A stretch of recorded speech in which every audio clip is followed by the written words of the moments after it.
ನಮಸ್ಕಾರ ಎಲ್ರಿಗೂ.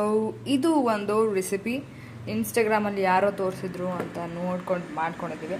ಸೊ ಬ್ರೀಫಾಗಿ ಅದನ್ನ ನಿಮಗೆ ಹೇಳ್ಬೋದು, ಆದರೆ ಟೇಸ್ಟ್ ಮಾಡೋಣ ಮೊದಲು.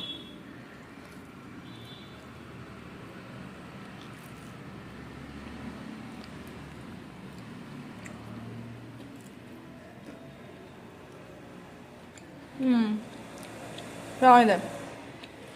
ಇದು ರಾಗಿ ಹಿಟ್ಟಲ್ಲಿ ಮಾಡೋ ಉಪ್ಪಿಟ್ಟು.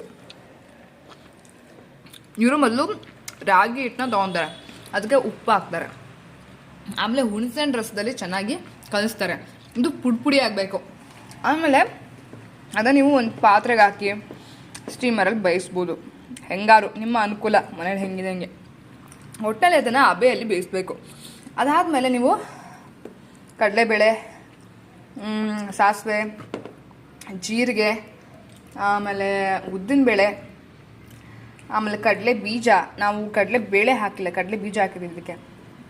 ಅದನ್ನೆಲ್ಲ ಹಾಕ್ಬಿಟ್ಟು ಬಾಡಿಸ್ಕೊಳ್ಳೋದು. ಆಮೇಲೆ ಒಗ್ಗರಣೆಗೆ ಕರಿಬೇವು, ಒಣಮೆಣಸಿನ್ಕಾಯಿನೂ ಹಾಕ್ಬೋದು, ಹಸಿಮೆಣಸಿನ್ಕಾಯಿನೂ ಹಾಕ್ಬೋದು. ನಮ್ಮಲ್ಲಿ ಒಣಮೆಣಸಿನ್ಕಾಯಿ ಇತ್ತು, ಅದಕ್ಕೆ ಒಣಮೆಣಸಿನ್ಕಾಯಿ ಹಾಕಿದ್ರೆ.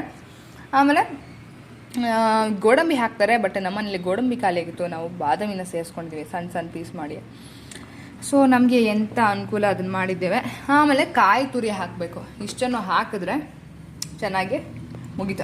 ಅದಕ್ಕೆ ನೀವು ಏನು ಬೇಯಿಸ್ಕೊಂಡಿರ್ತೀರ ಆ ರಾಗಿ ಹಿಟ್ಟಿನ ಮಿಶ್ರಣವನ್ನು ಹಾಕ್ಬಿಟ್ಟು ಅದಕ್ಕೆ ಕಾಯಿ ತುರಿ ಹಾಕ್ಬಿಟ್ಟು ಒಂದು ಕೊತ್ತಂಬರಿ ಸೊಪ್ಪು ಹಾಕ್ತಾರಮ್ಮ, ಕೊತ್ತಂಬರಿ ಸೊಪ್ಪನ್ನ ಮೇಳೆ ಉದುರಿಸಿದ್ರೆ ಮುಗೀತು.